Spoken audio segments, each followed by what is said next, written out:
Un mercredi, en Alsace. Éloignez-vous de la bordure du quai, s'il vous plaît. Comme les Canadiens, David Olson a ses ancêtres en France. Seulement lui, c'est un limier. Cet Américain de Washington a 3 jours pour résoudre une énigme familiale. Plus c'est rapide, plus il aime ça. Je suis impatient. J'espère que je réussirai. La généalogie, c'est un mélange de travail et de chance. J'aimerais trouver la maison de mes ancêtres, si j'ai de la chance. Quand il a commencé à gribouiller son arbre, David avait à peine 13 ans. Un drôle de puzzle avec des pièces éparpillées en Europe. Le jeu est devenu une enquête. Ici, il vient compléter le dossier Joseph Kling, son aïeul. David sait 2 choses. Joseph est parti aux États-Unis en 1872. Il est né dans le village de Husson. Pas besoin de faire la tournée des mairies. Au centre de Guebwiller, David trouvera des copies de tous les actes d'état civil et de tous les registres paroissiaux du département. Aucun manuscrit, rien que des microfilms. Ils sont stockés dans cette petite salle obscure, digne d'un film d'espionnage.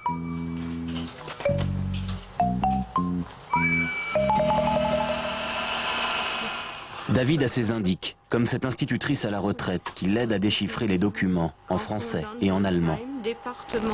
Comment trouver la maison de Joseph Kling? Sur son acte de mariage, sait-on jamais? Kling, âgé de 28 ans, domicilié à Husson. Pas d'adresse. Non, il n'y a pas d'adresse. À moins que ce ne soit sur l'acte de naissance d'un de ses enfants. Dans sa maison, de lui déclarant... N'a pas donné la rue, l'adresse. Non. Vous êtes sûr que vous trouverez cette adresse-là ici? Non, pas du tout. Finalement, il n'y a rien à tirer de ces documents-là.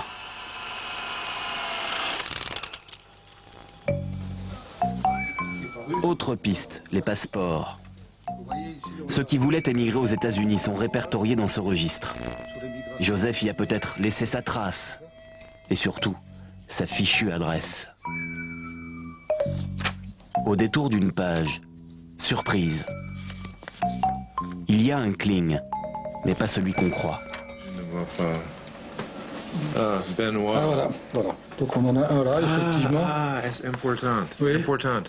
Benoît est un frère de mes arrière-grand-père. Ah, ça c'est super. Il ne savait pas s'il a émigré ou n'a pas émigré.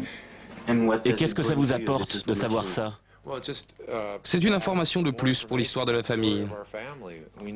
Personne ne savait que quelqu'un était parti 12 ans plus tôt, préparer le terrain pour le reste de la famille.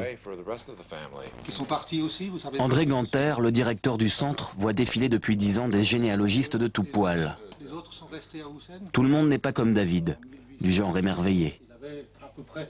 Nous avons aussi des personnes qui repartent totalement déçues par leur arbre généalogique. Ils espéraient trouver des choses prodigieuses, des choses communes. La plupart des personnes s'intéressent quand même à ces choses communes et deviennent de vrais généalogistes. Mais il y a des personnes qui viennent, que nous allons accueillir, qui vont faire des éphémères, qui n'assument pas que l'arrière-arrière-grand-père avait une profession qui ne correspond pas à l'image de marque qui se font de leur famille.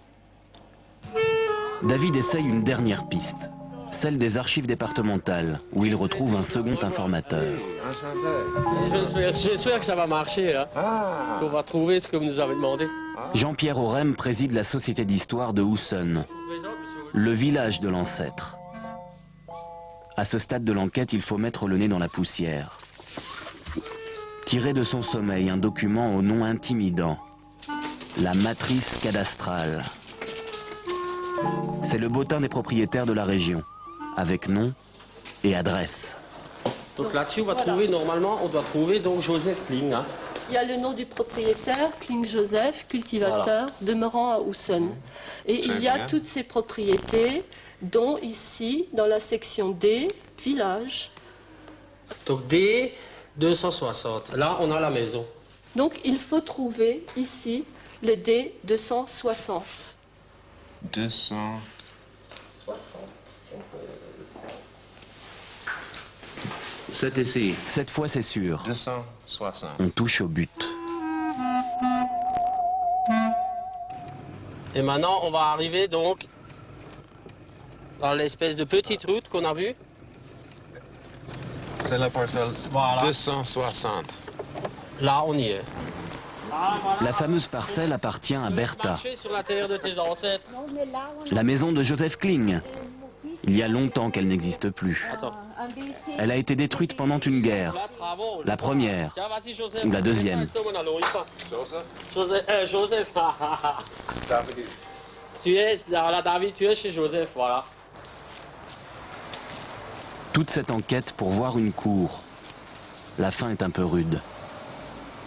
Tout reste à imaginer.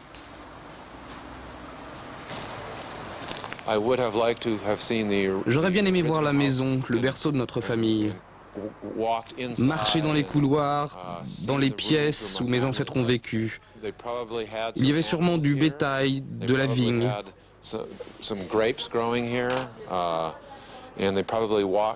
D'ici, je les imagine partant cultiver leurs champs. Alors ça me donne quand même une idée de ce qu'était leur vie.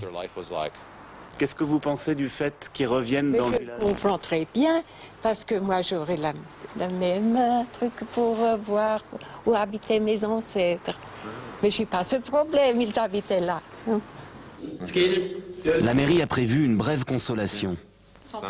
Offrir le vin que Joseph produisait dans son vignoble. Mais avant de partir, le limier veut faire une ultime visite.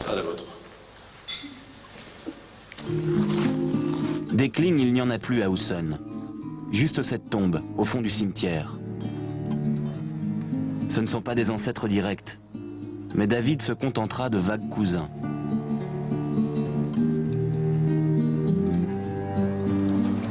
So, maintenant, on peut leur dire au revoir. Au revoir, mes amis. Voilà, Ma famille. ma famille, ouais. Allez. Vous savez, en généalogie, il y a toujours des joies et puis des déceptions. Toujours. Aujourd'hui, j'ai eu des joies et des déceptions dans la même journée. J'ai été reçu dans le village comme le fils prodigue. Je n'ai pas trouvé la maison, mais j'ai trouvé l'emplacement. Et c'est déjà pas mal. Notre perchereux, c'est bien chez eux, depuis toujours ils savaient. Salut la parenté.